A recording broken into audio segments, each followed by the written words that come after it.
Hey there, how are you? I am Clarence and today we'll talk about the best Nintendo Switch games that are on sale right now. We will be covering the UK, Europe, US, Australia, and Canada eShop. But first and foremost, thank you for taking the time to watch this video. If you want to see more of this series, please leave a like, remember to subscribe to the channel, and ring the bell to receive future notifications. Likes and subscriptions help keep the channel alive. First on our list is the Darkside Detective. The Darkside Detective is an enjoyable take on the traditional point-and-click adventure. It has an engaging plot, amusing characters, and one of the best soundtracks I've heard in a long time. I really hope there will be a sequel. It bills itself as a micro-adventure, which appears to be a fancy way of saying that the puzzles don't consist of dozen random steps, but rather follow a fairly simple linear logic. If that's what you mean by micro-adventure, I'm all in. It's funny, just difficult enough, and the characters are entertaining. Overall, the Darkside Detective is a fantastic game that I would recommend to anyone who owns a Switch, regardless of whether they enjoy point-and-click adventures. It's broken up into simple sections. The developers don't try to stump the player, and it's charming. Next is Child of Light Ultimate Edition. Some video games are like miniature works of art. Child of Light Ultimate Edition is a great example of this, as it is a fantastic work with an excellent audiovisual section, an intriguing story, and ideal gameplay for RPG fans. Child of Light is a fantastic, poetic, and powerful fairy tale that the entire family can enjoy. It has strong art, a beautiful story, some simple mechanics, and a lovely soundtrack. Despite its simple levels, Child of Light has an amazing world, great game ideas, and great music, making it a must-play game even though it was released years ago. Next is South Park: The Fractured But Whole. South Park: The Fractured But Whole contains the best of the series. The creators created an outrageous and funny RPG adventure with rude and offensive humor. Kuni and friends can now be played anywhere thanks to the Switch, but it takes longer to load. Nonetheless, fans should not miss out on this raunchy superhero epic. If you enjoy South Park, this is a no-brainer. South Park: The Fractured But Whole isn't the best RPG ever made, but it's so crazy and full of fan service that it's impossible to pass up. Next up, Ni no Kuni 2: Revenant Kingdom Princess Edition. Is Ni no Kuni 2 a better game in general than the first? It's conceivable. The slight difference in graphics is more than compensated for by the improved combat and deeper gameplay, though much of this is personal preference. I do know, however, that if the first game was an impressive achievement, then this one is as well, and that Ni no Kuni 2, like the first, is a worthy addition to any Switch owner's collection. Because of the way it builds its world and fights, this Switch RPG is not to be missed.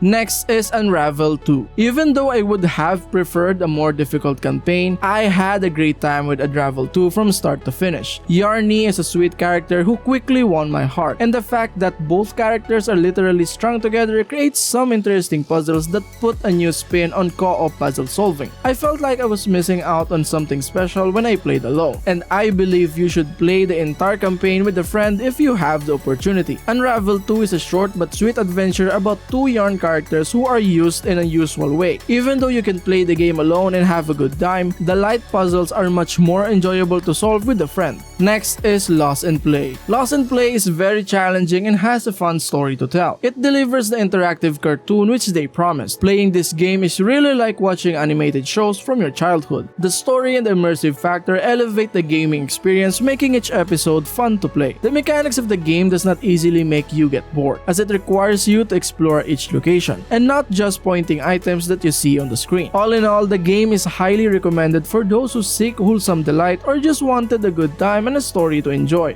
Next is Super Meat Boy. Super Meat Boy, one of the best 2D platformers released in the last decade, is now available on the Nintendo Switch. This iteration of Team Meat's game may be the best yet. The race mode is a fantastic addition that adds a wild multiplayer experience to an already fantastic package. If you enjoy challenging platform games but have never played Super Meat Boy, this is a must-have. Even if you've already played it, race mode improves the experience. Super Meat Boy's difficulty curve, level design, and heartless brutal platforming are still fantastic after nearly a decade. Next is Devil May Cry 3 Special Edition. Even though Devil May Cry 3 has aged, it remains one of the best character action games ever created. The new components give this classic game a new spin, but the difficulty and depth remain unchanged. And who knows, perhaps after so many re-releases and replays, people will notice how well the story is told and how much it means to them. The Nintendo Switch version of the classic game includes new features such as a cooperative mode and an amazing freestyle mode. As a result, it is the definitive version of the best Devil May Cry game. This is an excellent choice for fans of hack and slash games. Mr. Driller DrillLand. Mr. Driller DrillLand is a GameCube port from 2002, but it looks, feels, and plays like a modern game. The main game is extremely deep, and there are numerous built-in variations that drastically alter how you play. This makes it an excellent entry. The new difficulty setting for the game is also a nice addition. I didn't get to play a great arcade puzzle game with personality and multiple ways to play. I believe you should take advantage of the opportunity to play this game. Nobody knows when we'll see Mr. Driller and his pals again.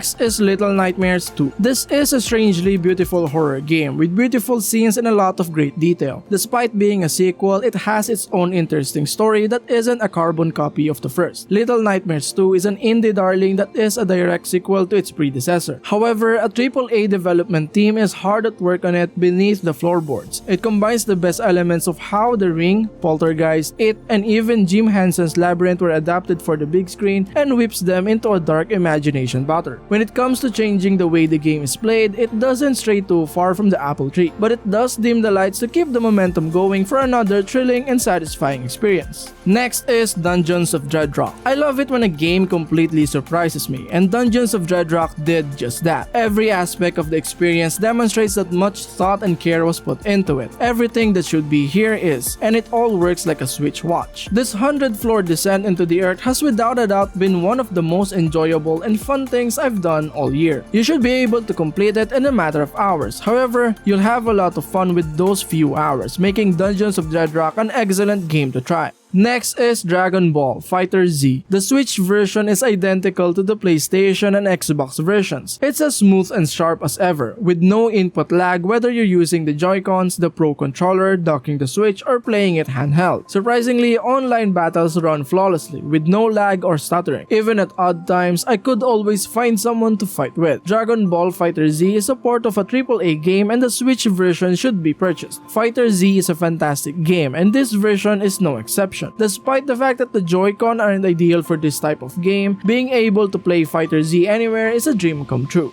Katamari Damacy REROLL. Even if it divides people, it is the best example of how games can be used to create something truly artistic. Still one of the most inventive and entertaining video games ever created, with a peculiar sense of humor and pervades every aspect of the game and how it is presented. Katamari Damacy REROLL is the best way to get to know this strange but charming series, whether you're a longtime fan or a newcomer looking to try something new. Let us hope that this is not the last time the Prince and the King of all Cosmos visit us. Next is Street Fighter 30th Anniversary Collection. If, like me, you grew up playing these games at home or in arcades and want a little nostalgia to go with your modern fighter, Street Fighter 30th Anniversary Collection is a must-have. The majority of the games in this collection are still playable today, and Capcom and Digital Eclipse did an excellent job putting this port together. The Street Fighter 30th Anniversary Collection alters our perception of game collections by making it easier to find matches without having to visit each game individually. The museum has been meticulously constructed. You can even look at the first game's concept art. Digital Eclipse has outdone themselves with their modest anniversary collection.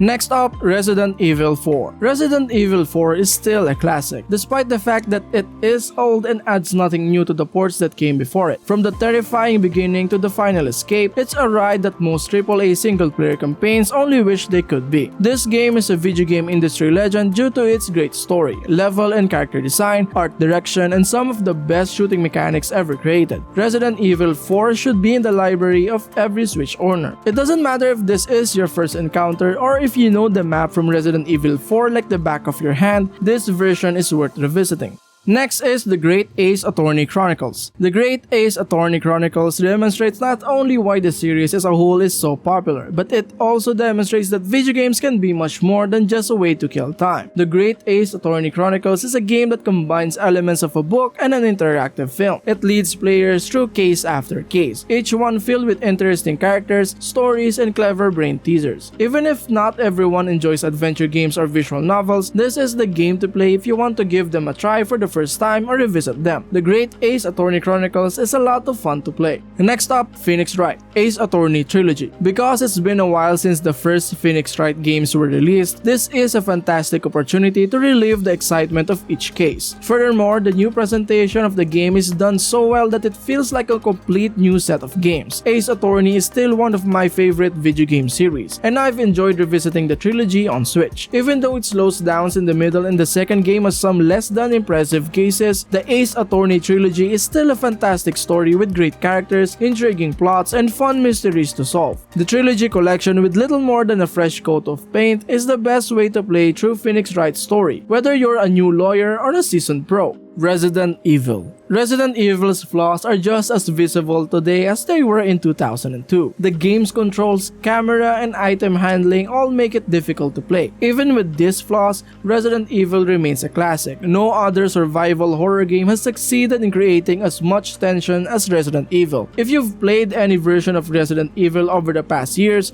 you know what to expect. It's one of the scariest games ever created. The fact that the game can be played on the go is just the cherry on top. Next is Wild Guns Reloaded. Wild Guns Reloaded has set a new standard for resurrecting classic Super Nintendo games for modern audiences. It not only keeps everything that made the original game great, but it also adds some new content that is worth playing. Wild Guns Reloaded is a must-play for gamers who remember when shoot-em-ups were polished and left nothing to chance. Even though the journey is short, the thrill is in overcoming the impossible and doing so in style. Despite the fact that the scoring system isn't overly complicated, players must make a lot of difficult decisions. But if they are willing to put in the effort, they will soon discover that this fantastic game will never let them down. Next up, Jack Move. I believe Jack Move will be one of my favorite games, and I wish more short RPGs were like it. The pixel art in the game is enjoyable to look at, and the great music that goes with it enhances the experience. Bright Town comes to life, and the NPCs have their own stories that unfold as the main story progresses. This makes me want to talk to every NPC I come across to learn more about people, like the woman who's dating a mafia runner, or the two hacker sisters who are clearly on a different level. Jack Move is a great place to have fun if you like the look of cyberpunk and want a short RPG to play over the weekend. Doom 3. What Doom 3 had to offer was excellent, and it's still enjoyable to play today. It's a fantastic game because, among other things, it's the first in the series to incorporate more elements from the other genres, particularly survival horror. Doom 3 on Switch is a fantastic game that stays true to the original. Even after you've killed your 100 fire-throwing imp, the gunplay in the Doom series is very satisfying. Doom 3 may not have been as popular as the 2016 reboot, but it has a place in history and would be an excellent addition to any Switch library. Next up, Puyo Tetris. I hadn't thought about a good Tetris game in a long time, and I'd never even seen a Puyo. Seeing these two games come together in this way has been a real treat. This is yet another excellent game for the Nintendo Switch. Great for passing the time on the go, but equally enjoyable on a big screen with some friends to challenge. Puyo Tetris incorporates all of the best elements of its forefather games and works well with the host hardware. Some are concerned that there will be no Japanese voice acting, but there aren't many better crossovers in terms of content and pure replayability than this one.